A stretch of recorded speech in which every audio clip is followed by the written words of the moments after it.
तो last bench पर बैठे बैठे ये किसी के सामने दांत बनाते हैं। कोई कोई आशिक रहते हैं तो वो आशिक पिछली बेंच पर बैठे बैठे ऐसे हार्ट ड्रॉ करते हैं, फिर यहाँ से तीर डालते हैं, फिर यहाँ से वो तीर निकालता है।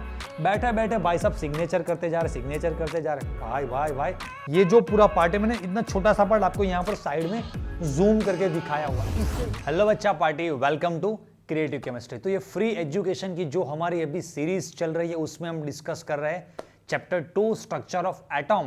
एंड स्ट्रक्चर ऑफ एटॉम में हम डिस्कस करते करते आज पहुंचे हैं कहां पर, जो बोहर का हाइड्रोजन एटम का मॉडल है। मतलब कि बोहर ने क्या पोस्टुलेट्स दिए थे फॉर द हाइड्रोजन एटम। यहां पर आपको स्क्रीन पर ये देखकर पता तो चल गया होगा, थोड़ा बहुत आप लोगों ने स्कूल में भी पढ़ा होगा, लेकिन आज जो चीजें मैं बताने वाला हूं एंड जिस एंगल से सारे पोस्टुलेट्स में डिस्कस करने वाला हूं, उसके बाद मुझे नहीं लगता कि आपको किसी और चीज को देखने की या सुनने समझने की जरूरत पड़ेगी, राइट। तो चलिए डिस्कस करते हैं कि भाई बोहर ने क्या बताया हाइड्रोजन के बारे में। मतलब कि आज हम डिस्कस क्या करेंगे हाइड्रोजन का।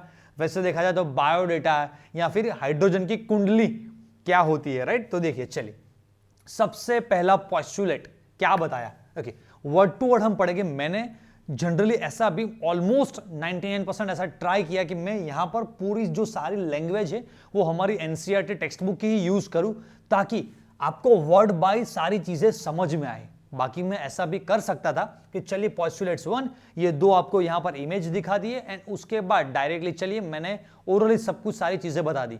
चलिए समझ में तो बच्चा लोग आपको आ जाता है, लेकिन सबसे बड़ी प्रॉब्लम क्या होती है, एग्जाम में आपको ये लिखना रहता है। एंड ये जो पूरा ये 2 3 4 लाइन का ये सेंटेंस है, उसके सारे वर्ड के मतलब आपको पता होने चाहिए। तो चलिए वर्ड टू वर्ड समझते क्या लिखा है। The electron in the hydrogen atom can move around the nucleus in a circular path of fixed radius and energy. This path are called, orbit name दिया, स्टेशनरी स्टेट बुला सकते हैं और allowed energy state. चलिए कुछ important words पकड़ते।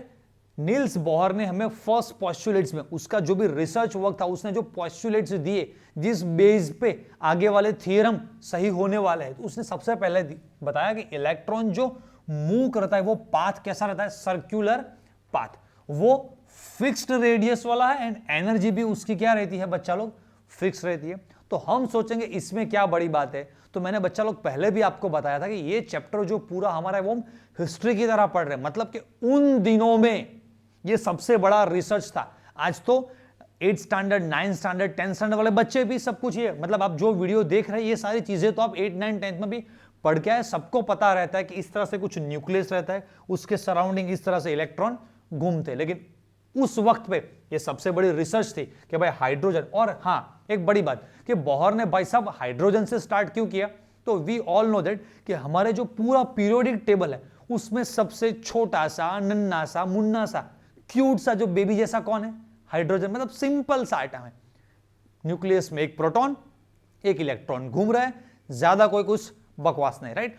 तो मेरा कहना का मतलब यह है कि बोहर ने सिंपलेस्ट से स्टार्ट किया ताकि उसमें सारे थ्योरम उसके अच्छी तरह से वो सॉल्व कर पाए, सभी चीजें उसकी बारीकी से देख पाए। तो देखिए सबसे पहले हाइड्रोजन के बारे में डिस्कशन हुआ यहां पर कि वहां पर भाई एक न्यूक्लियस रहता है, न्यूक्लियस में प्रोटॉन रहता है एंड ये जो हमारा इलेक्ट्रॉन है वो around the nucleus circular path में, और यहां से जो इसका रेडियस बनता है बच्चा लोग, वो रेडियस क्या रहता है, ऑलवेज फिक्स। मतलब कि आज इस डिस्टेंस पे घूम रहा है, फिर कल थोड़ा और बढ़ेगा, फिर परसों कम होगा, या फिर हम अभी आज लेबोरेटरी में टेस्ट कर रहे हो तो ये रेडियस आ रहा है, फिर कोई अमेरिका की या यूके की लेबोरेटरी में टेस्ट करेंगे दूसरा रेडियस आ रहा है। नहीं, always fix radius and fix energy. उस वक्त सबसे पहले बोहर ने इसे क्या नेम दिया था, तो उसे नेम दिया था ऑर्बिट बुला सकते हैं या स्टेशनरी स्टेट बुला सकते हैं, अलाउड एनर्जी स्टेट, एक दूसरा भी वर्ड भी पिक्चर में आएगा, ग्राउंड स्टेट। मतलब कि नॉर्मली इलेक्ट्रॉन का this is the ground state. जब भी आप इस एटम को देखो तो इस इलेक्ट्रॉन को आप यहीं पे पाओगे, तो it is a ground state. दूसरी बात उस वक्त ये बताई गई थी, दिस ऑर्बिटल्स आर अरेंज्ड, कैसे अरेंज होते हैं भाई साहब, तो कोसेंट्रिकली अराउंड द न्यूक्लियस। मतलब कि उसका कोई सेंटर एक फिक्स रहता है एंड फिर इस तरह से ये 1 2 3 5 10 15 जितने भी सर्क्युलर ये जो पाथ रहेंगे उन सभी का सेंटर कोई एक रह सकता है। तो आप ये भी देख सकते हैं और ये भी देख सकते हैं। यहाँ पर न्यूक्लियस क्या है, क्या इलेक्ट्रॉन है, कौन से ऑर्बिट है, ये सारी चीजें आपको यहाँ पर अच्छी तरह से दिखाई गई है, राइट। तो चलिए सबसे पहला पोस्टुलेट तो हमें समझ में आ गया। उसके बाद पोस्टुलेट नंबर 2 क्या बताया? पोस्टुलेट नंबर 2 में the energy of an electron in a orbit does not change with time. अभी आगे हमने वर्ड पढ़ा फिक्स्ड रेडियस एंड एनर्जी। चलिए इसको थोड़ा डिटेल में देखते कि भाई साहब ये जो पूरा अभी हम जो पोस्टुलेट 2, ये जो पोस्टुलेट 2 अभी हम डिस्कस करने वाले, वो पूरा पोस्टुलेट हाइड्रोजन के एटम में जो इलेक्ट्रॉन घूम रहा है उसकी एनर्जी पर हम डिस्कस करने वाले। उसके बाद वही इलेक्ट्रॉन के हम रेडियस के बारे में डिस्कस करेंगे, उसी इलेक्ट्रॉन के मोमेंटम के बारे में डिस्कस करेंगे, उसी इलेक्ट्रॉन की वेलोसिटी के बारे में डिस्कस करेंगे। मतलब कि पूरी कुंडली हम आज हाइड्रोजन के डिस्कस करने वाले। देखिए तो सबसे पहले एनर्जी के बारे में बात करते हैं। तो energy of an electron in a orbit क्या लिखा है? Does not change with time. मतलब कि मैंने यहां पर एक आपको बच्चा लोग देखिए एक इमेज दिखाया हुआ है, इसमें देखिएगा मैंने प्री कैलकुलेटेड आपको दिया है कि जो इलेक्ट्रॉन यहां पर रहता है उसकी एनर्जी कुछ 0 इलेक्ट्रॉन वोल्ट, फिर 10.2, 12.1 समथिंग, जो भी वैल्यूज है। आप सोचेंगे वैल्यूज कहां से, डोंट वरी, आगे धीरे धीरे चलेंगे तब पता चल जाएगा। लेकिन समझ लीजिए कि अगर n इज इक्वल टू यहां पर देखिए 1 लिखा हुआ है, मतलब कि n इज इक्वल टू ये 1 है, ये 2, ये 3, ये 4, ये 5, तो बोहर ने हमें क्या करके दे दिया? बोहर ने ये कैलकुलेट, उस वक्त बच्चा लोग एटम भी देखना चाहिए ना, कोई बंदा उस वक्त नहीं, अभी भी हम नॉर्मल पर्सन डायरेक्टली किसी एटम को तो नहीं देख सकते, तो एटम के अंदर इलेक्ट्रॉन की तो बात ही छोड़ दीजिए। तो उस वक्त बोहर ने क्या कर दिया? एटम के अंदर जाके, मतलब वो खुद नहीं गए थे, इतना अच्छा माइक्रोस्कोप लिया और एटम के अंदर इलेक्ट्रॉन को देखा कैसे घूम रहा है, वो हमें चीजें बताई। अरे उसके बाद सारी पूरी बार उसका डीएनए निकाल दिया, मतलब कि उसके अंदर कैसी कोडिंग है। डीएनए मतलब समझिए क्या निकला वो, कि भाई इलेक्ट्रॉन अगर यहां पर प्रेजेंट है तो उसकी एनर्जी ये रहती है, उससे आगे यहां पर, यहां पर, यहां पर, मतलब कि न्यूक्लियस से वो n इज इक्वल टू 1 2 3 4 5 कहीं पर भी अगर इलेक्ट्रॉन प्रेजेंट है हाइड्रोजन में, तो इलेक्ट्रॉन, उस इलेक्ट्रॉन की एनर्जी क्या हो सकती है वो बोहर ने निकाल के दे दी। फिर वहां पर भी आगे वो क्या निकाल के दे देगा? रेडियस का पता बताएगा, वेलोसिटी का पता बताएगा, मोमेंटम, मतलब कि पूरा बोहर तो एटम के हाइड्रोजन के अंदर घुस गया, उसके रग रग में उसने हाइड्रोजन को उतार दिया, राइट। तो उसी तरह से ये वो देखिए बच्चा लोग कि वो कितने महान साइंटिस्ट उस वक्त रहे होंगे कि इतने सालों पहले जब इतनी टेक्नोलॉजी भी डेवलप नहीं हुई थी, तब उन्होंने रात दिन लगाकर बस हाइड्रोजन के पीछे पड़ गए। और ये बच्चा लोग, ये कोई 1-2 दिन या 5-10 दिन की बात नहीं है, इसके पीछे उन्होंने अपनी जिंदगी निचोड़ दी, सालों के साल इसके पीछे लगा दिए, तब जाके ये सारी चीजें हुई है। वैसे हम देखा जाए तो हमें ऐसा लगेगा कि यार ये रिसर्च वर्क नहीं किया हुआ होता तो अच्छा था, हमें इतना पढ़ना नहीं पड़ता। वो तो हम अभी टेम्पररी हमारे पॉइंट ऑफ व्यू देख रहे हैं, लेकिन पूरे वर्ल्ड के पॉइंट ऑफ व्यू देखें तो उस वक्त ये बहुत बड़ा रिसर्च था, राइट। तो चलिए, तो ये पहली बात हुई। थोड़ी और अभी आज आगे डिटेल में डिस्कस करते हैं। यस, एक ये बड़ा सा पॉइंट हमारे टेक्स्ट बुक में दिया है, थोड़ा वर्ड टू वर्ड में पढ़ता हूं, फिर line to line word to word उसका मतलब भी समझा। देखिए क्या लिखा है। However the electron will move from lower, चलिए थोड़ा कलर चेंज करता है, lower stationary state to higher stationary state. मतलब कि लोअर मतलब n इज इक्वल टू 1 2 में कहीं प्रेजेंट है, वहां से इलेक्ट्रॉन जंप करके बाहर 3 4 5 में, लोअर टू हायर। व्हेन, कब? Required amount of energy is absorbed. चलिए बच्चा लोग ये 2 वर्ड्स लिखे, required amount of energy is absorbed, और यहां पर लिखा energy is emitted when electron moves from higher to lower. तो देखिए वर्ड टू वर्ड समझते कैसा समझना है। देखिए कोई इलेक्ट्रॉन मेरा यहां पर ग्राउंड स्टेट में बच्चा लोग अभी प्रेजेंट है, राइट। कहीं से भी ये इलेक्ट्रॉन एनर्जी एब्जॉर्ब करता है, तो ऑब्वियसली एनर्जी एब्जॉर्ब होती है तो इलेक्ट्रॉन हायर एनर्जी में जब मतलब एक्साइटेड स्टेट में चला जाता है। तो ये इलेक्ट्रॉन यहां अगर यहां गया तो इसे बताता है फर्स्ट एक्साइटेड स्टेट। एक्चुअली वो कहां पर था? ग्राउंड स्टेट में। तो वहां से वो अगर ऊपर गया तो उसे कहते हैं फर्स्ट एक्साइटेड स्टेट। जनरली सभी बच्चा लोग अब ये मिस्टेक करते हैं, और स्पेशली जब जेईई नीट के क्वेश्चंस रहते हैं उसमें बताया गया है कि हाइड्रोजन में इलेक्ट्रॉन एनर्जी एब्जॉर्ब करके फर्स्ट एक्साइटेड स्टेट में जा रहा है। मतलब आप क्या सोचते हैं वहां पर जो फॉर्मूला रहते हैं, फॉर्मूला में आप n इज इक्वल टू 1 ले लेते हैं। नहीं बच्चा लोग, वहां पर क्या लेना है, 2। समझ लीजिए कि मैं कोई 10 माल की बिल्डिंग है, 10th मतलब उसमें मैं अभी 4th फ्लोर पे रहता हूं। कौन से 4th फ्लोर पे अभी मैं रह रहा हूं, और मैं लिफ्ट में गया, लिफ्ट से मैं सिंपली सिर्फ एक फ्लोर ऊपर गया, तो इसका मतलब यह हुआ कि मैं 4th फ्लोर से 1st फ्लोर पे जा रहा हूं। नहीं, मैंने ये बताया कि मैं एक फ्लोर ऊपर जा रहा हूं, मतलब कि 4th फ्लोर से मैं गया 5th फ्लोर पर। अगर मैंने ऐसा बताया कि अच्छा मैं 2 माले में अभी चढ़ के आया हूं, तो इसका मतलब यह नहीं हुआ कि अभी मैं 1st एंड 2nd फ्लोर पे चढ़ के आऊं। नहीं, मैं अभी 4th फ्लोर पे रहता हूं, तो मैं 2 माले चढ़ रहा हूं, 2 फ्लोर ऊपर चढ़ रहा हूं। इसका मतलब यह हुआ कि 5 and 6, right now my new position is the 6th floor. तो इसी तरह से बच्चा, कोई इलेक्ट्रॉन ग्राउंड स्टेट में, तो उसका फर्स्ट एक्साइटेड स्टेट क्या रहता है, n इज इक्वल टू 2, नहीं 1। 2 में वो फर्स्ट पहली बार वो एक्साइट होकर वहां पर गया। चाहे इलेक्ट्रॉन ज्यादा एनर्जी एब्जॉर्ब करता है तो वहां से जंप करके वो यहां n इज इक्वल टू 3 में जा सकता है, 4 में जा सकता है, राइट। तो जब ये एनर्जी एब्जॉर्ब करता है तो लोअर एनर्जी से वो जाता है हायर एनर्जी में। उससे रिवर्स बात कि अगर कोई इलेक्ट्रॉन आउटर एनर्जी में रहता है, मतलब कि कोई कलर और चेंज करके देख लेते हैं। यस, समझ लीजिए कि मेरा इलेक्ट्रॉन कहीं यहां पर प्रेजेंट है, n इज इक्वल टू 4 में, राइट, एक्साइटेड स्टेट में ऑलरेडी है। वो एनर्जी लूज करके कहां पर आने के चांसेस है, 3 में आ सकता है, राइट। चलिए, वहां से और ज्यादा एनर्जी लूज की तो वो 2 में भी आ सकता है, और ज्यादा एनर्जी लूज करेगा तो 1 पे भी आ सकता है। तो जहां पर जितनी एनर्जी एब्जॉर्ब करेगा या रिलीज करेगा, राइट, उसके अमाउंट, उसके बेस्ड वहां से रेडिएशन होगा। तो देखिए क्या लिखा है, electron will move from lower stationary to higher stationary state. कैसे, रिक्वायर्ड अमाउंट ऑफ एनर्जी वो एब्जॉर्ब करता है या तो इमिट करता है when electron moves from higher to lower. दूसरी एक बात लिखिए, the energy changes does not take place in a continuous manner.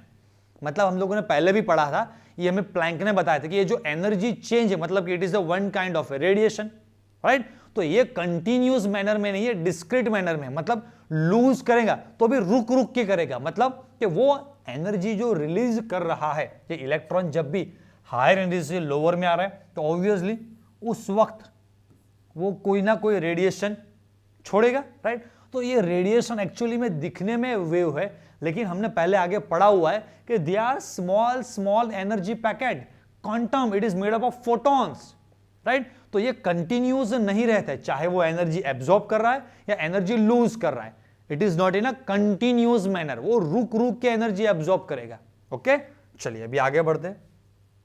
Yes, third postulates में क्या बताया, तो उसने बताया, चलिए यहां पर बात होने वाली है बच्चा लोग फ्रीक्वेंसी की, राइट। सबसे जो पहली बात थी उसमें डिस्कस क्या किया था बच्चा लोग, हमने ऑर्बिट के बारे में डिस्कस किया था। मैं बीच बीच में ऐसे रिवाइज करवाता जाऊंगा, तो ऑर्बिट के बारे में। उसके बाद सेकंड पोस्टुलेट्स किसके बारे में आया, एनर्जी के बारे में, राइट। चलिए थोड़ा दिमाग में फिट कीजिएगा। उसके बाद अभी थर्ड बात कर रहे हैं हम फ्रीक्वेंसी के बारे में। तो लिखा है फ्रीक्वेंसी ऑफ रेडिएशन एब्जॉर्ब, मतलब कि इलेक्ट्रॉन एनर्जी एब्जॉर्ब करता है या रिलीज करता है, emit when transition occurs between two stationary state that differ energy by delta ई। क्या समझ में आया, समझ लीजिए कि कोई एक इलेक्ट्रॉन मेरा यहां पर n इज इक्वल टू 1 में प्रेजेंट है, वो यहां से जंप करके n इज इक्वल टू 2 में जा रहा है, तो obviously n is equal to 1 में कुछ उसकी एनर्जी होगी। यहां से इस इलेक्ट्रॉन ने कोई एनर्जी एब्जॉर्ब की है, एंड बिकॉज ऑफ दैट वो जंप करके गया n इज इक्वल टू 2 में। तो n is equal to 1 and 2, इन दोनों के बीच में कुछ ना कुछ एनर्जी डिफरेंस रहेगा, राइट, यस और नो। तो देखो यहां पर क्या लिखा है, फ्रीक्वेंसी ऑफ रेडिएशन एब्जॉर्ब्ड और emitted when transition occur between two stationary state that differ in energy by delta E, मतलब कि इन दोनों के बीच में एनर्जी का डिफरेंस रहता है डेल्टा ई। तो जो प्लैंक का हमें फॉर्मूला था, वो फॉर्मूला को हम इस तरह से लिख रहे हैं, delta E is equal to H nu. और मुझे पता करना है फ्रीक्वेंसी, मतलब कि इस इलेक्ट्रॉन ने जो भी एनर्जी एब्जॉर्ब की है वो कौन से फ्रीक्वेंसी, मतलब कि यहां पर जो लाइट का रे आ रहा है, समझ लीजिए वो h न्यू है। या फिर हम ऐसे भी लिख सकते हैं कि कोई इलेक्ट्रॉन यहां पर हायर एनर्जी में है, वहां से आया लोअर एनर्जी में, कैसे भाई, वो रिलीज कर रहा है कुछ रेडिएशन, तो ऑब्वियसली ये जो भी रेडिएशन इसने रिलीज किया उसका कुछ ना कुछ एनर्जी का वैल्यू तो रहेगा।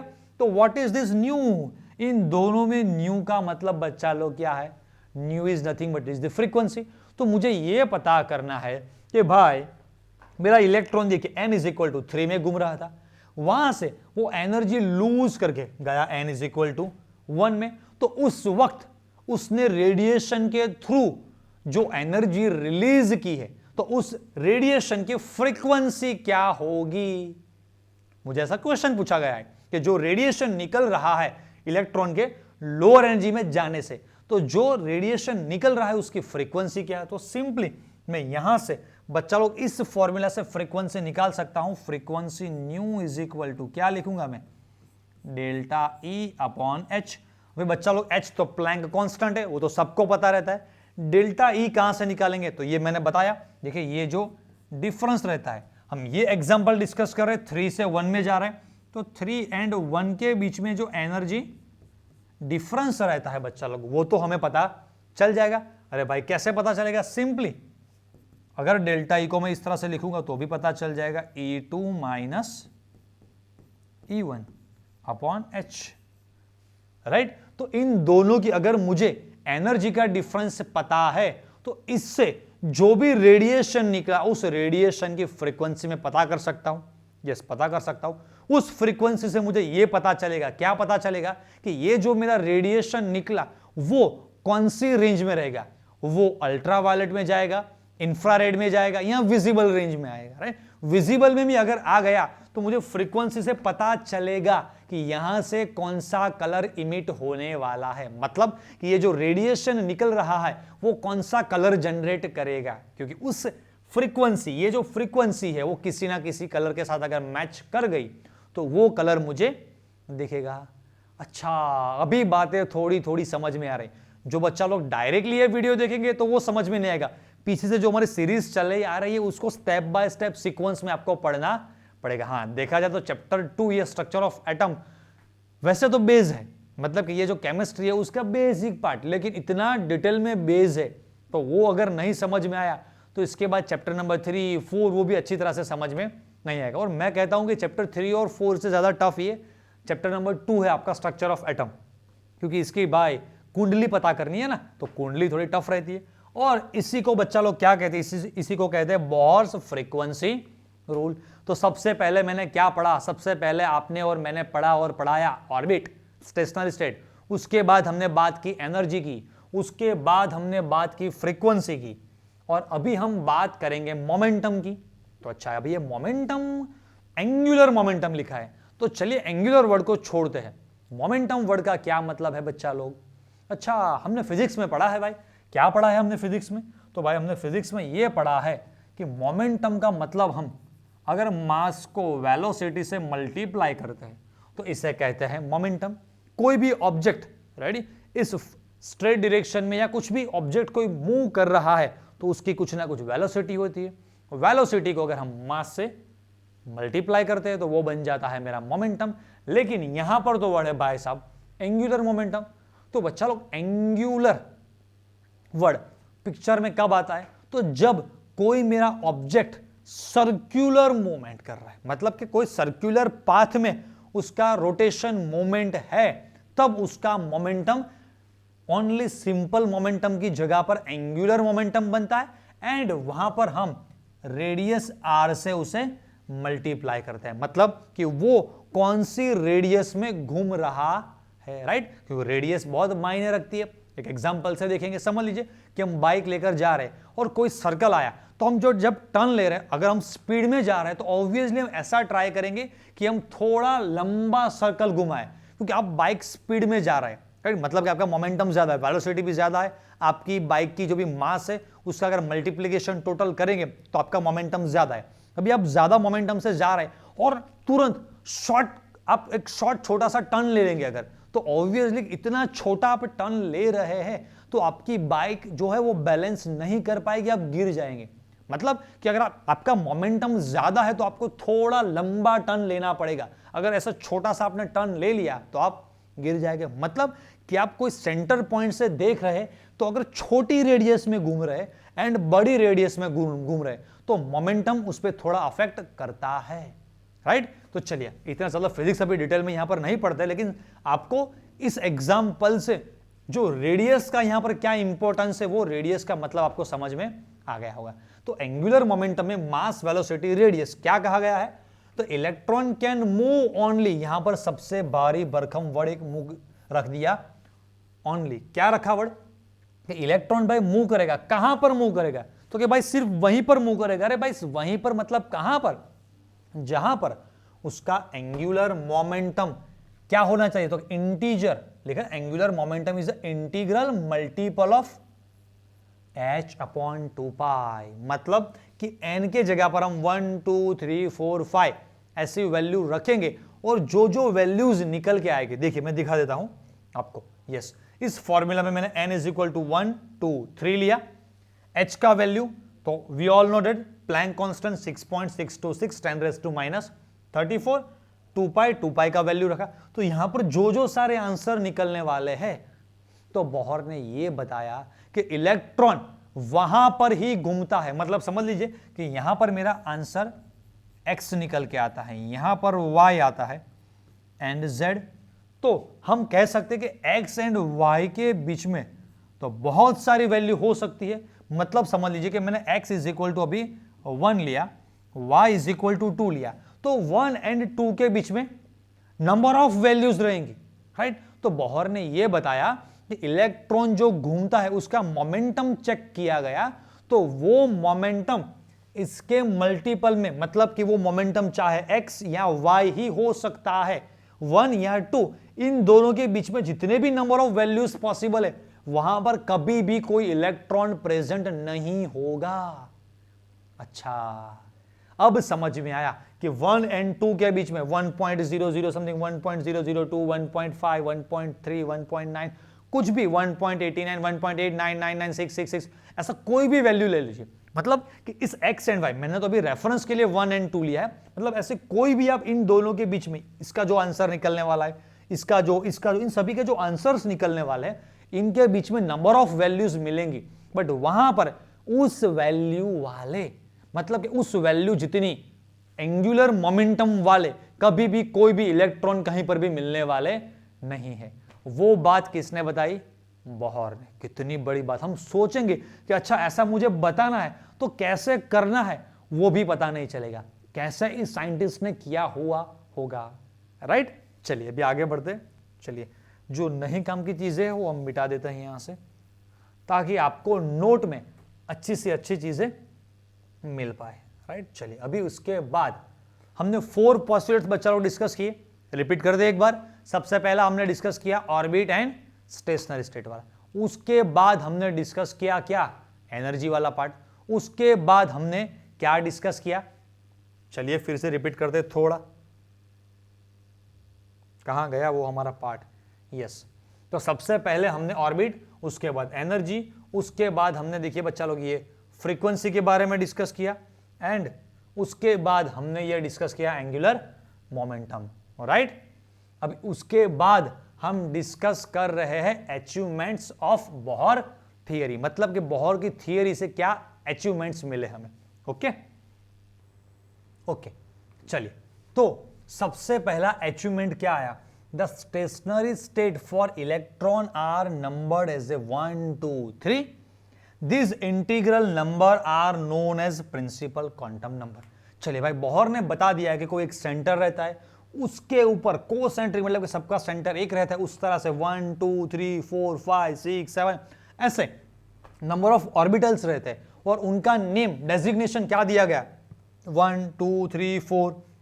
फिर हम आगे देखेंगे, जब हम ये सारे क्वांटम नंबर्स पढ़ेंगे तब आपको पता चलेगा कि ये n = 1, उससे एक कोड वर्क दिया गया। क्या कोड वर्क, के n = 2 को क्या कोड मिला, L, 3 को क्या कोड मिला, M, 4 को क्या कोड मिला, n।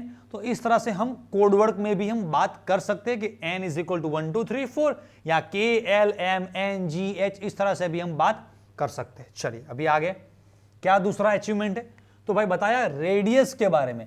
Radius of stationary state are expressed, हम लोग बात की थी कि आज हाइड्रोजन की पूरी कुंडली निकलने वाली है। सबसे पहले उसकी ऑर्बिट के बारे में, एनर्जी के बारे में, मोमेंटम के बारे में, फ्रीक्वेंसी के बारे में, और अभी हम डिस्कस करने जा रहे हैं रेडियस। मतलब कि बोहर तो पूरा घुस गया अंदर। क्या घुस के उसने निकाला, तो कि भाई कितने डिस्टेंस पर कौन सा इलेक्ट्रॉन रहता है, वो डिस्टेंस भी पता चल गया। बहुत बड़ी अचीवमेंट है ना, ऐसे पढ़ोगे तो मजा आएगा कि अच्छा क्या कर दिया इसने। तो देखिए उसने बताया Rn is equal to N square A0, मतलब हमारे लिए एक सिंपल सा मस्त फॉर्मूला बना के दे दिया। A0 का वैल्यू बता दिया कि ये है 52.9 पिकोमीटर। तो अब 1 by 1 n is equal to 1 में कोई इलेक्ट्रॉन घूम रहा है, तो चलिए यहां से हम रेडियस, फिर ये रेडियस, ये एक रेडियस, कोई एक रेडियस, चलिए इसे n इज इक्वल टू 1 के लिए हम लिखते हैं R1, ये हमारा R2, ये रेडियस R3, ये रेडियस R4। तो कोई भी मतलब कि electron n is equal to 1 में है तो न्यूक्लियस से कितने डिस्टेंस पे वो होगा, मिल जाएगा। इतने डिस्टेंस पर है तो वो भी मिल जाएगा, यहां पर है तो वो भी इस फॉर्मूला से मिल जाएगा। और यहां पर लिखा as N increase the value of R will increase, वो सबको पता चलेगा कि 1 2 3 4 जैसे जैसे हम न्यूक्लियस से दूर दूर दूर जाते हैं वैसे वैसे वैसे वैसे जो भी ऑर्बिट्स है उनके साइज बढ़ते जाते हैं। चलिए अभी आगे क्या बताया, yes energy of electron in stationery state, जो स्टेशनरी स्टेट रहता है उसमें हमने आगे वो सिंपली हमने क्या डिस्कस किया था कि भाई एनर्जी फिक्स रहती है, फिर जब लो से वो हाई जाता है तो एनर्जी एब्जॉर्ब करता है, जब हाई से वापस लो पे आता है तो एनर्जी रिलीज करता है। वो सारी बातें तो हमने डिस्कस कर ली, लेकिन एनर्जी फाइंड करने की पर्टिकुलर कोई फॉर्मूला हमने डिस्कस नहीं की थी। तो वो फॉर्मूला हमने बोहर ने हमें यहां पर बताई। ये फॉर्मूला क्या बताया, En is equal to minus RH 1 upon n square. तो भैया ये RH क्या है, तो RH is a nothing but Rydberg constant. ये रिडबर्ग कौन है भाई, ये रिडबर्ग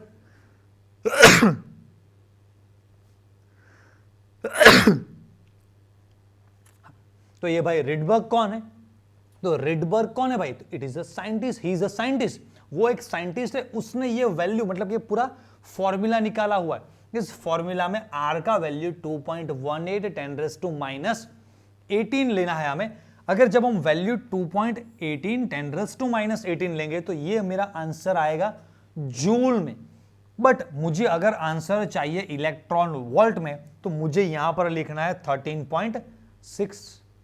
चलिए ये तो सारी मैथमेटिकल बातें हुई। अब आप सोचेंगे, क्या सोचेंगे, यही वाई डज नेगेटिव एनर्जी, मतलब कि यहां पर भाई नेगेटिव साइन क्यों लगाया हुआ है, ये जो आगे माइनस माइनस माइनस है तो कभी एनर्जी माइनस में होती है, यस वो भी बात बड़ी है। मतलब कि n इज इक्वल टू 1 में जो इलेक्ट्रॉन है इसकी एनर्जी माइनस ये जूल है।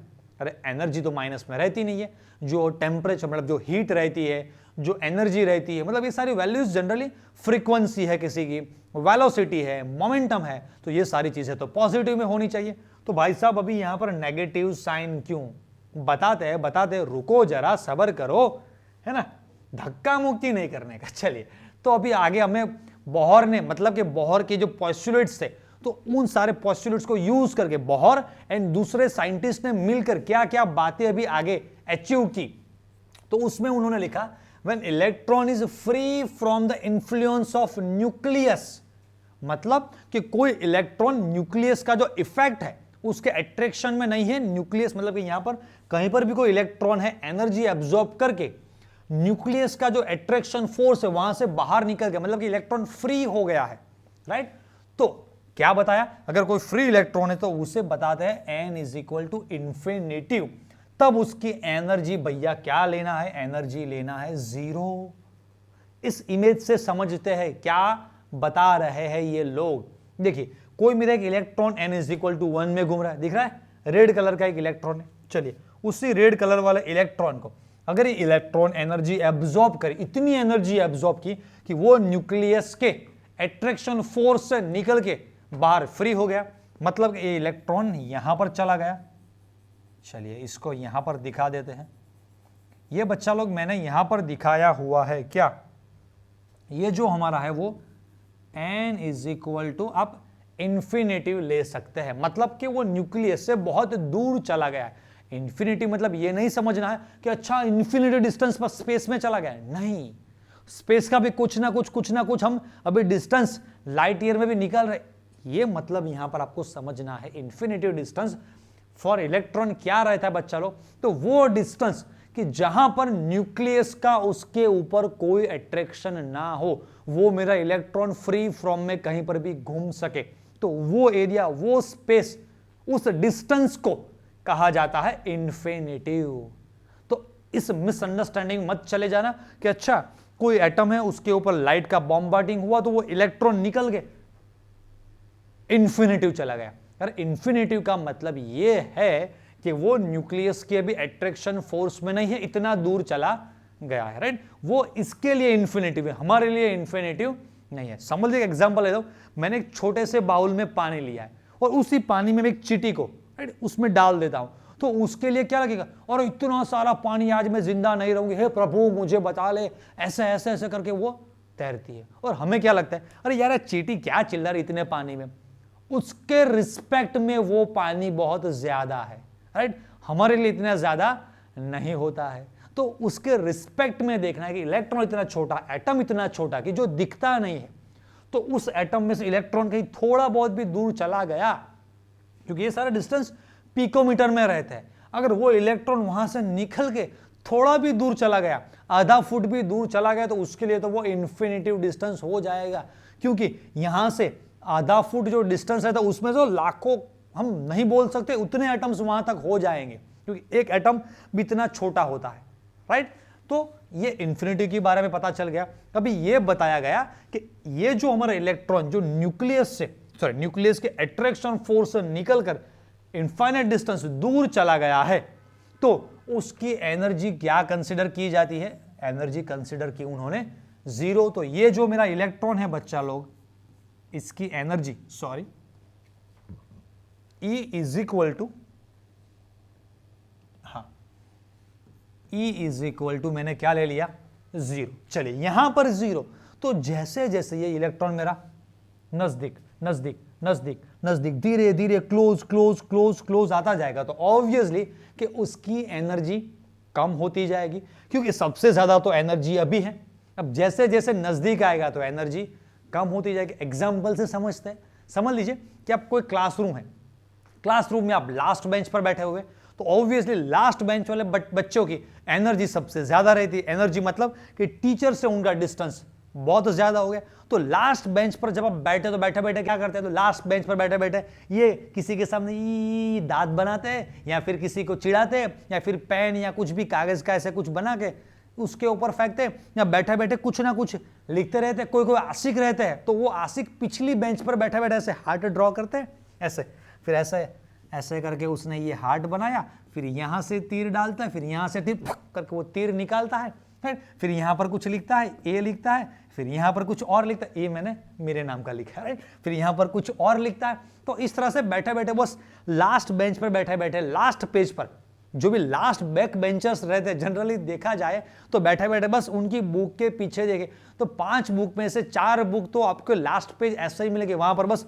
और हाँ, कुछ कुछ तो अमिताभ बच्चन की औलाद निकलते, मतलब उनको सिग्नेचर करने का भूत चढ़ जाता है, मतलब कि मेरी कोई सिग्नेचर अमिताभ बच्चन या विराट कोहली या महेंद्र सिंह धोनी ऐसी कुछ बढ़िया सी मेरी सिग्नेचर होनी चाहिए। तो पीछे बैठे बैठे बस ऐसे सिग्नेचर करते रहते हैं, ये किया, फिर ऐसा ऐसा किया, फिर ये ऐसे ऐसे, बस बैठे बैठे पूरा 1 2 3 पेज बैठे बैठे भाई साहब सिग्नेचर करते जा रहे, सिग्नेचर करते जा रहे, भाई भाई भाई सिग्नेचर करते जाए। और फिर लिखते हैं एक दिन ये मेरा सिग्नेचर ऑटोग्राफ में बदलेगा। भाई तू पढ़ेगा तब ऑटोग्राफ में बदलेगा, नहीं तो सिर्फ ग्राफ निकल जाएगा, सिर्फ ऑटो रहेगा, राइट। तो अभी क्या करना है, पढ़ना है। जब पढ़ेंगे तब साइलेंटली पढ़ो। बच्चा लोग, आप सब लोगों ने सुना है कि पढ़ो साइलेंटली, इतना साइलेंटली पढ़ो कि आपका जो ये सिग्नेचर है वो बूम होके ऑटोग्राफ में बदल जाए, राइट। तो चलिए हम वापिस आते हैं, हम बात कर रहे थे ये सारे हार्ट वगैरह जो भी हम मिटा देते हैं। यस, बीच में क्योंकि आपको भी ये हार्ट देखकर आपका भी हार्ट कुछ धक धक करने लगेगा, राइट। वो गाना तो आप लोगों ने सुना होगा, धक धक करने लगा, है ना।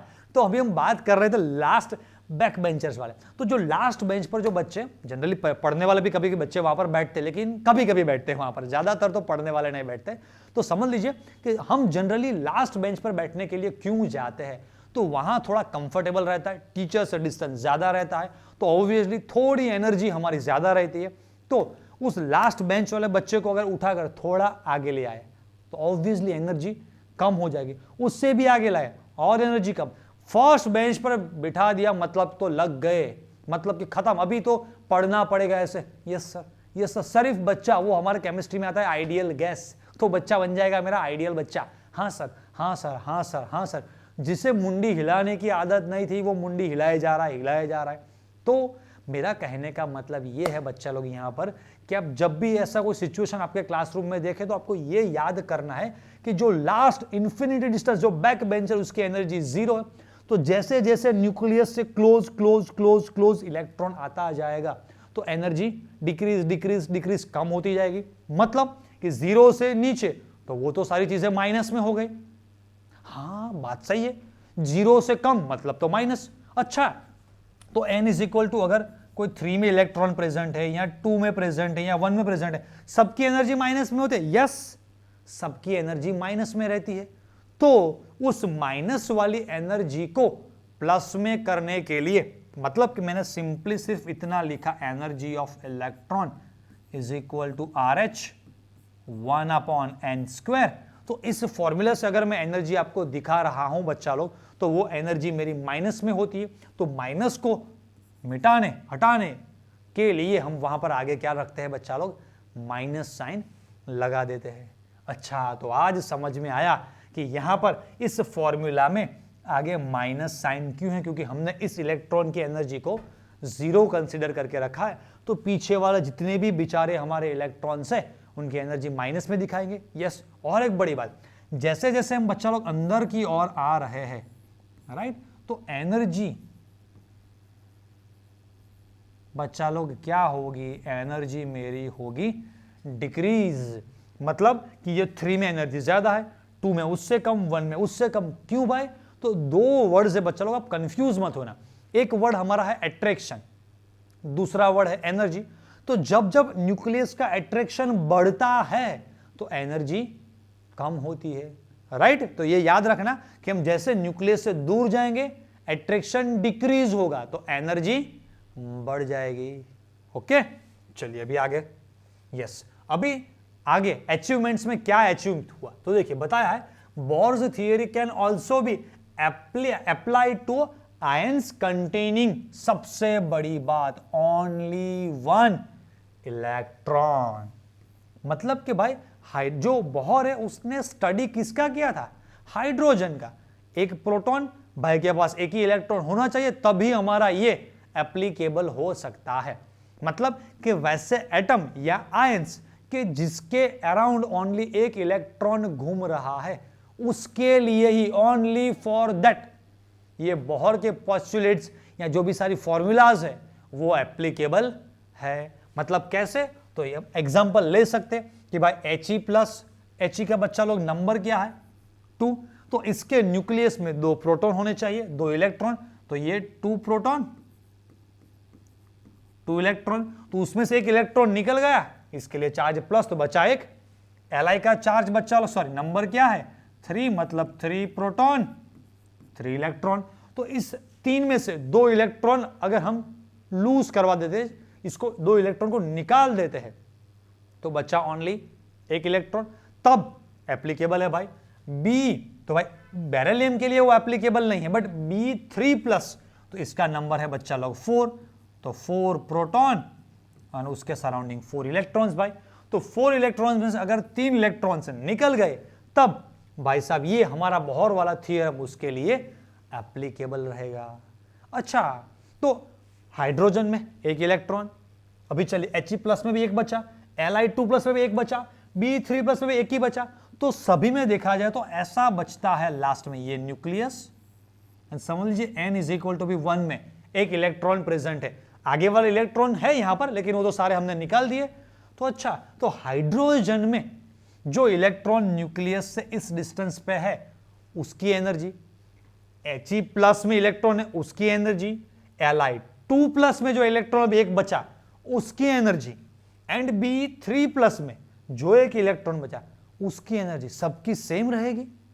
तो यार हाइड्रोजन में एनर्जी जो है वही एनर्जी इन सारों में होगी नहीं। तो अभी क्या चेंज हुआ? यस, तो फॉर्मूला में ये चेंज हो गया Z²। तो Z क्या है बच्चा लोग? Atomic number.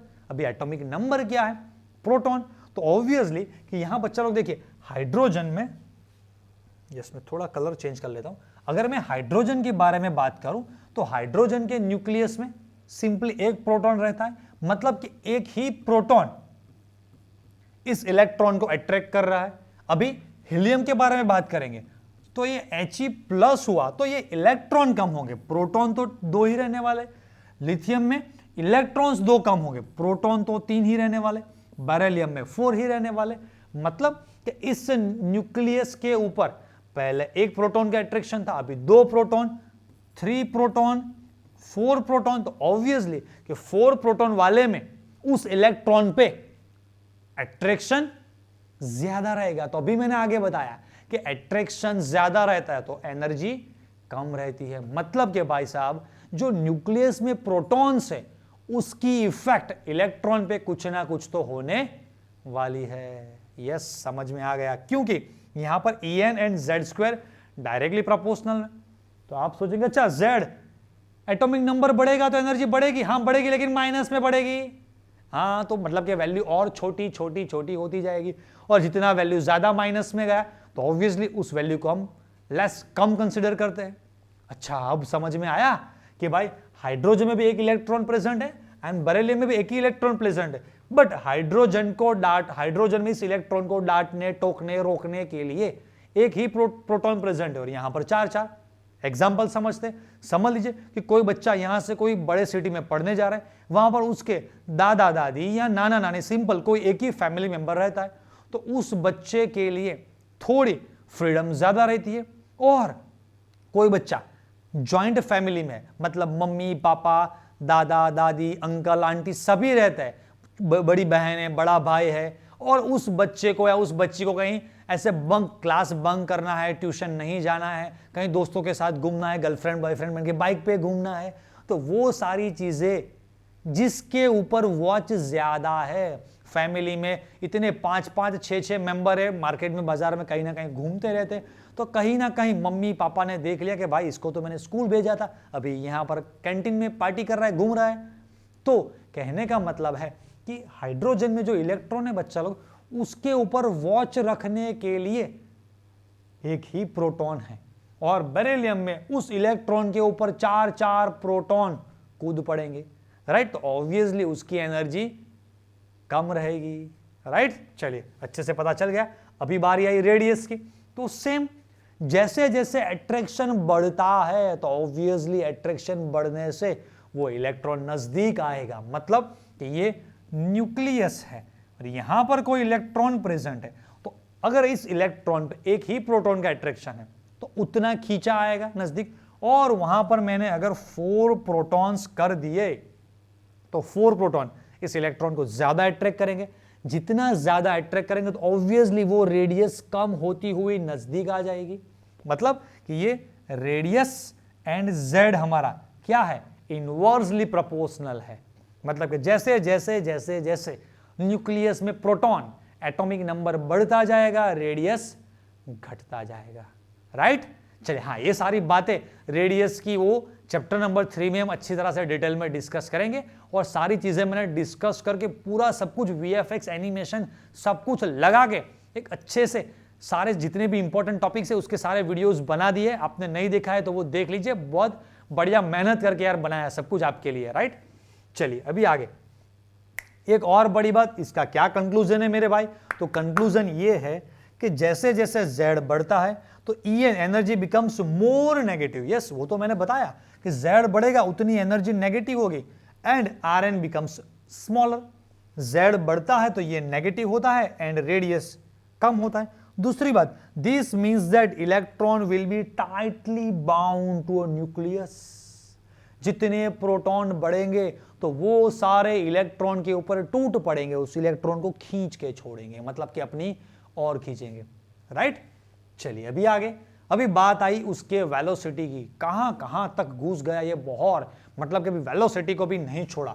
तो उन्हें बताया कि हाइड्रोजन या हाइड्रोजन लाइक जो स्पीसीज है उसमें वेलोसिटी का ये फॉर्मूला है, एंड इसमें नया पार्ट क्या ऐड कर दिया उन्होंने, z। मतलब कि भाई हाइड्रोजन में जो इलेक्ट्रॉन घूम रहा है उसी स्पीड से वो हीलियम में नहीं घूमेगा, लिथियम में या बेरिलियम में, सभी में एक जैसी स्पीड से इलेक्ट्रॉन नहीं घूमेगा। क्यों भाई साहब, क्योंकि न्यूक्लियस में जो प्रोटॉन जो एटॉमिक नंबर है उसका इफेक्ट वेलोसिटी पे पड़ने वाला है, राइट। चलिए तो अभी ये जो सारी बातें हमने डिस्कस की उसके based explain the explanation of line spectrum of hydrogen. जो हाइड्रोजन का लाइन स्पेक्ट्रम था उसके बारे में भी बोहर ने आगे क्या डिस्कस किया इसमें, तो चलिए वो भी सारी चीजें देख लेते हैं। अच्छा तो बच्चा लोग ये तो आप लोगों ने देखा होगा, जब हमने ये लाइन स्पेक्ट्रम ऑफ हाइड्रोजन पढ़ा था, राइट। जो बच्चों ने ये वीडियो नहीं देखा है तो पहले वो वीडियो देख लीजिए, तो ये सारी बातें अच्छी तरह से समझ में आएगी। क्योंकि अभी मैं इतना डिटेल में भी यहाँ पर ये लाइमन सीरीज, बाल्मर, पाश्चन, ये सारी चीजें क्या वो हम इतना डिटेल में अभी नहीं डिस्कस कर पाएंगे, इसका ऑलरेडी वीडियो हमने बना दिया, पहले पढ़ चुके हैं हम। तो देखिए बच्चे लोग, आपको याद होगा कि कोई इलेक्ट्रॉन हायर एनर्जी स्टेट से जंप करके n = 1 या फिर 2 या 3 या 4 पे आ रहा है, तो अभी हमने डिस्कस किया, क्या डिस्कस किया कि कोई इलेक्ट्रॉन हायर से लोअर पे जंप करके अगर वो आ रहा है तो कुछ ना कुछ वो रेडिएशन इमिट करेगा। यस, वो जो भी रेडिएशन इमिट कर रहा है, समझ लीजिए कि 5 से वो जंप करके 2 पे आ रहा है, तो इन दोनों के बीच में कुछ ना कुछ एनर्जी डिफरेंस तो होने वाला है। तो हम हाइड्रोजन में भी ये परफेक्ट फॉर्मूला से हम डिस्कस करेंगे, डिटेल करेंगे कि भाई एनर्जी डिफरेंस क्या रहने वाला है, राइट, क्या फ्रीक्वेंसी रहने वाली है। तो चलिए देखते हैं आगे। The energy gap between the two orbit, अभी मैंने बताया delta E final minus initial, मतलब कि एन इज फाइनल, तो आप कोई भी, आप यहां 3 है, 2, 1 किसी भी जगह पर आप है, वहां से जंप करके इलेक्ट्रॉन हायर टू लोअर आ रहा है या लोअर टू हायर जा रहा है, कुछ ना कुछ एनर्जी डिफरेंस तो रहेगा। यस, एनर्जी डिफरेंस तो रहेगा। अभी एनर्जी फाइंड करने का फॉर्मूला क्या है, तो अभी हमने वो पढ़ रखा है। देखिए हम फॉर्मूला ऐसे लिख सकते हैं, delta E is equal to, अभी हमने आगे पढ़ा क्या, minus RH upon N square, forward sorry final के लिए मैं यहां पर NF लिख रहा हूं, माइनस अगेन RH, और यहां पर भी माइनस साइन रहेगा अंदर भी, यस, NI स्क्वायर। चलिए याद हो गया। अच्छा अभी मैं क्या करता हूं, RH यहां से बाहर निकालता हूं, तो चलिए मैंने RH निकाल दिया। अभी अंदर क्या बचा, तो ये वाला टर्म मेरा माइनस में रहेगा, ये माइनस माइनस प्लस हो जाएगा, तो मैं इसे आगे लिख रहा हूं 1 minus NI square upon 1 minus NF square, right. तो ये मेरा फॉर्मूला। अभी चलिए RH की अगर मैं वैल्यू रखना चाहता हूं तो मैं रख सकता हूं 2.18 10 raised to minus 18 1 upon NI square minus 1 upon NF square. तो ये बच्चा लोग मेरा फाइनल फॉर्मूला हो गया। यहां पर आपको याद ये रखना है कि डेल्टा ई मतलब डिफरेंस है और ऑलवेज डिफरेंट पॉजिटिव में आता है, तो यहां पर कभी भी गलती से आगे माइनस साइन मत लगा देना। तो 2.18 10 raised to minus 18 1 upon NI square minus 1 upon NF square. तो ये मेरा जो दो एनर्जी गैप, मतलब कि जो दो ऑर्बिटल्स के बीच में जो गैप रहता है एनर्जी गैप, उसका ये मैंने फॉर्मूला आपको यहां पर निकाल के दे दिया। चलिए अभी आगे देखते हैं। इसमें फॉर्मूला में फ्रीक्वेंसी के साथ रिलेशन डेवलप करना है, तो लिखा है frequency associate with the absorption and emission of photon. तो चलिए फ्रीक्वेंसी के बारे में थोड़ा डिटेल में लिखते हैं। अगर मैंने ये फॉर्मूला आप लोगों ने देखा होगा, delta E is equal to h nu, तो फ्रीक्वेंसी तो मुझे अगर फ्रीक्वेंसी पता करनी है तो देखिए दो तरह से हो सकता है। मैं आगे वाली फॉर्मूला से डेल्टा ई निकाल लूंगा, यस, प्लैंक कांस्टेंट मुझे पता है, तो मैं फ्रीक्वेंसी को सब्जेक्ट बनाकर फ्रीक्वेंसी फाइंड कर सकता हूं। वो चीज मुझे नहीं करनी है, डायरेक्टली फ्रीक्वेंसी फाइंड करनी है, तो एक रिलेशन डेवलप करता हूं। फ्रीक्वेंसी को मैं यहां पर सब्जेक्ट बनाता हूं, डेल्टा ई अपॉन में लिख रहा हूं एच। चलिए डेल्टा ई मतलब अभी अभी हमने आगे लिखा, क्या लिखा, तो हमने लिखा भाई 2.18 10⁻⁻18, फिर क्या 1 upon ni square minus 1 upon nf square, अभी अभी लिखा। एंड h का वैल्यू तो मुझे पता है 6.626 10⁻34। तो अगर मैं इस चीज को सॉल्व करता हूं तो ये वैल्यू निकल के आएगा 3.29, बचेगा मेरा 10⁻15, 1 upon ni square minus 1 upon nf square, right. तो अगर मुझे डायरेक्टली फ्रीक्वेंसी फाइंड करना है, एनर्जी फाइंड नहीं करनी है, तो इस फॉर्मूला के बेस फ्रीक्वेंसी का फॉर्मूला, मतलब इसका वैल्यू यूनिट हर्ट्ज में मैं यहां पर ले रहा हूं। तो मुझे अगर डेल्टा ई एनर्जी फाइंड नहीं करनी है एंड डायरेक्टली फ्रीक्वेंसी फाइंड करनी है, तो इस फॉर्मूला को यूज करके आपको थोड़ा याद तो करना पड़ेगा, 3.29 10⁻15। लेकिन मेरा एक पर्सनल सजेशन ये है बच्चे लोग कि आप जब न्यूमेरिकल से सॉल्व करो तो इस फॉर्मूला को ज्यादा यूज मत करो। आप जेई कर रहे हो, नेट कर रहे हो, डोंट वरी, बट ये फॉर्मूला यूज कर लीजिए, क्योंकि यहां पर आपको वैल्यू क्या याद करना है, 2.18 10⁻⁻18, जो ये फॉर्मूला हमें पता है, 1 अपॉन ni स्क्वायर में ये पूरा पार्ट सॉल्व कीजिए एंड फिर अभी बचा h, तो h से उसको डिवाइड कीजिए। हाँ, जो बच्चे जेई नीट की प्रिपरेशन कर थोड़े ज्यादा फास्ट है तो वो डायरेक्टली ये रट्टा मार दीजिए। बाकी तो नॉर्मल स्कूल बोर्ड एग्जाम के लिए तो मुझे और जनरली मैं यही करवाता हूं कि पहले मैं सिंपली डेल्टा ई निकलवा देता हूं बच्चों से, वो आता है, उसके बाद इस फॉर्मूला से हम फ्रीक्वेंसी निकाल पाएंगे, राइट। बाकी तो ये फॉर्मूला हमारे पास है ही। चलिए अभी आगे आया वेव नंबर। तो भाई वेव नंबर के बारे में अचीवमेंट्स में क्या बताया, तो we all know that wave number is equal to nu upon C. नहीं भाई ये डायरेक्टली नहीं पता है हमें, ये कहां से आ गए वो हमें नहीं पता है, तो बताते हैं, रुको जरा।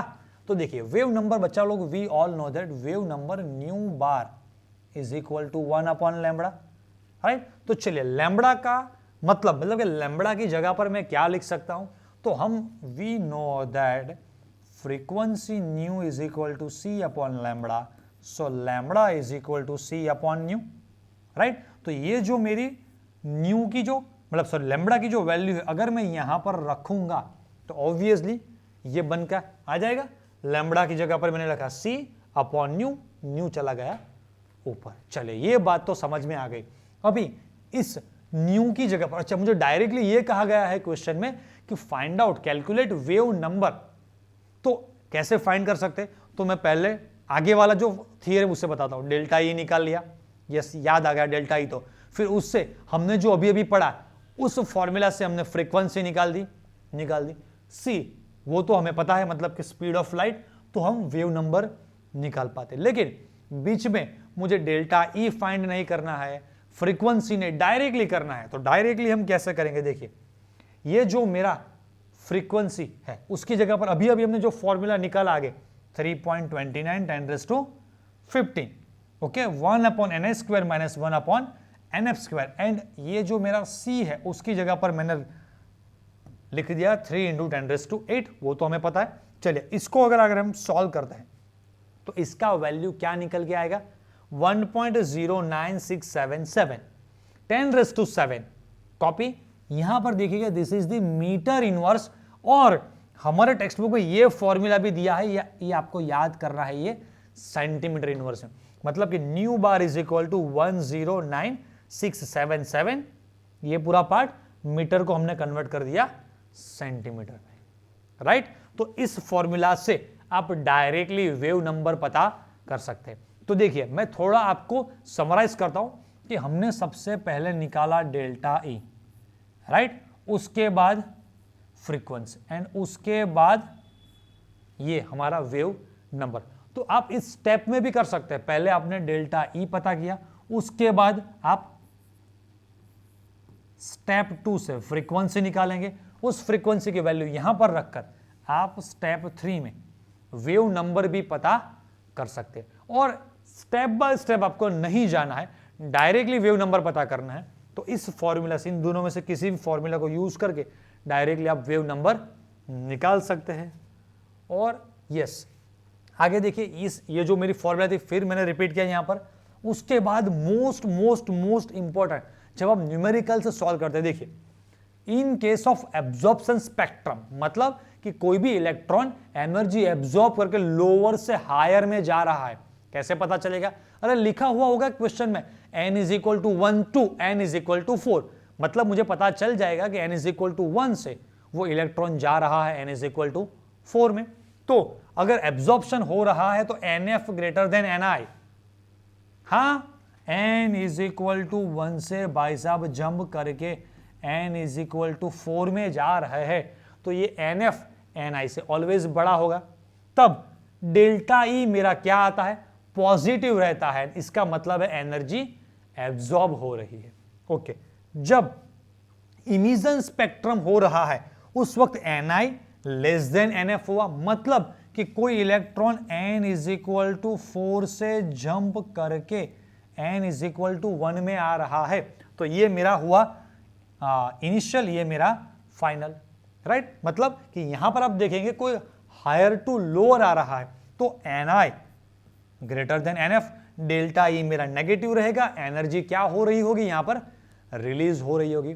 बट ये सारी बातें जब आप न्यूमेरिकल से सॉल्व करेंगे तब पता चलेगा। दूसरी एक बात कि यहां पर Ni NF शॉर्ट में बता दो, ये जो दो स्टेटमेंट लिखे उसका शॉर्टकट मीनिंग क्वेश्चंस में हम टीचर्स क्या करते हैं, करवाते हैं, बुक्स वाले जो एमसीक्यू को सॉल्यूशन देते हैं वो कैसे करते हैं। तो आपको कुछ भी करके ये न्यू बार, मतलब कि ये जो डेल्टा E है या फिर फ्रीक्वेंसी है या न्यू बार है, उसका वैल्यू आंसर पॉजिटिव में चाहिए, तो आप अपने आप Ni NF का वैल्यू इंटरचेंज कर सकते हैं। वैल्यू दोनों में सेम आने वाला है।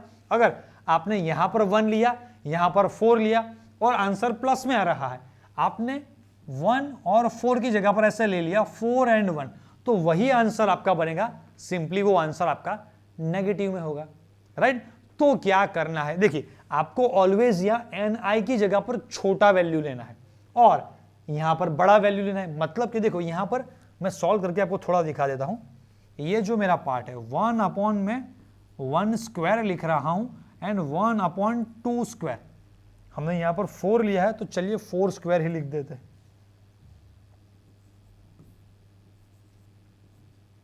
राइट। तो देखिए कोई बंदा एक का स्क्वायर बना रहा है, मतलब कि ये वैल्यू मेरा बनेगा 1 और ये बनेगा मेरा 1 अपॉन 16, तो इन दोनों का आंसर मेरा क्या आएगा? पॉजिटिव। लेकिन मैंने अगर ये किया 1 upon 4 square minus 1 upon 1 square, तो 1 अपॉन 16 माइनस 1, मतलब कि ये मेरा टर्म क्या बनेगा? नेगेटिव में, बस उससे ज्यादा कोई फर्क पड़ने वाला नहीं है। तो अक्सर हम टीचर या जो भी बुक्स लिखने वाले, जो भी राइटर्स जो भी होते हैं, जो आंसर की बना रहे, वो हम ऐसा कर लेते हैं कभी कभी कि ये जो Ni NF का सिलेक्शन या 1 to 4 जा रहा है या 4 to 1 जा रहा है, वो तो हमें पता चल जाएगा कि एनर्जी एब्जॉर्ब हो रही है या लूज हो रही है, क्योंकि देख के पता चल जाएगा 1 to 4 जाएगा तो एनर्जी एब्जॉर्ब करनी पड़ेगी, 4 से 1 वापिस आ रहा है तो एनर्जी रिलीज करेगा। और उस एनर्जी फ्रीक्वेंसी या वेव नंबर की अगर मुझे वैल्यू पता करनी है तो मैं ऑलवेज जनरली ये करवाता हूं बच्चों से कि Ni की जगह पर मैं छोटे नंबर वाली वैल्यू ऑलवेज लेने के लिए बोलता हूं एंड NF की जगह पर थोड़ा हम बड़ा वैल्यू ले लेते हैं, तो इसकी वजह से ये मेरा पूरा ब्रैकेट वाला पार्ट है वो पॉजिटिव प्लस में हो जाए एंड मेरा ये सारे आंसर्स पॉजिटिव में निकल के आ जाए, राइट बच्चा लोग। चलिए, एंड अभी आगे बात हुई लिमिटेशंस ऑफ बोहर्स मॉडल। तो चलिए बच्चा लोग, तो बोहर की ये जो भी पूरा मॉडल हमने डिस्कस किया उसकी लिमिटेशंस क्या है, तो देखिए लिमिटेशंस में देखेंगे सबसे पहली बात इट फेल्स, मतलब कि जो अब तक हमने डिस्कस किया हुआ है बोहर का model, it fails to account for the finer detail. क्या फाइनर डिटेल भाई? Doublet, that is two closely spaced line. of the hydrogen atom spectrum observed by using sophisticated spectroscopic techniques। अच्छे अच्छे बच्चों को ये स्टेटमेंट समझ में नहीं आती, ये क्या कहा है इसमें, थोड़ा वर्ड टू वर्ड सुनेंगे तभी पता चलेगा। देखिए कैसे, इट फेल, ये बोहर का मॉडल फेल हो गया। कब? फॉर द फाइनर डिटेल, मतलब परफेक्ट, थोड़ा और ज्यादा हमने क्या यूज किया, सोफिस्टिकेटेड स्पेक्ट्रोस्कोपिक टेक्निक, इतना थोड़ा पावरफुल हमने, नई कोई मेथड वाला टेक्नोलॉजी वाला हमने माइक्रोस्कोप यूज किया। और तब जब हमने देखा कि इसको हमने तुमको नहीं, इसको डबलिंग, मतलब कि जो हाइड्रोजन जो स्पेक्ट्रम रहता है उसकी जो लाइंस बनती है उसे और ये सोफिस्टिकेटेड स्पेक्ट्रोस्कोपिक टेक्निक से देखा गया, तो वो सारे लाइंस इंटरनली और ज्यादा छोटे छोटे छोटे छोटे पार्ट में स्प्लिट हो रही थी। कैसे? देखिए, चलिए आपको ये इमिशन स्पेक्ट्रा हाइड्रोजन का तो पता ही है, राइट? तो ये जो हमारा स्पेक्ट्रम है, उस स्पेक्ट्रम के बारे में बात करें, चलिए मैं देखता हूं इस रेड वाली लाइन के बारे में बात करता हूं। तो जब सोफिस्टिकेटेड ये टेक्निक से, स्पेक्ट्रोस्कोपिक मेथड से इसे देखा गया, इतना जूम करके इतना ज्यादा डिटेल में गए, तो ये सिंगल एक ही लाइन दिखने वाला पार्ट छोटी छोटी इस तरह से, एक्चुअली अभी मैंने व्हाइट कलर लिया है क्योंकि रेड इतना ज्यादा दिखेगा नहीं, तो रेड वाली छोटी छोटी छोटी छोटी लाइनों में वो डिवाइड हुआ होता है। भाई ऐसा क्यों है, वो बोहर भाई साहब नहीं बता पाए थे। देखिए दूसरी बात, this model is also unable to explain क्या, the spectrum of atoms other than hydrogen. Yes, तो बोहर का मॉडल बच्चा लोग, मैंने पहले स्टार्टिंग में भी आपको बताया हुआ है, जो पीछे से हमारे वीडियो चले आ रहे हैं, कि भाई बोहर ने सबसे ज्यादा सबसे पहले सिंपलेस्ट एटम हाइड्रोजन के बारे में ही स्टडी किया है।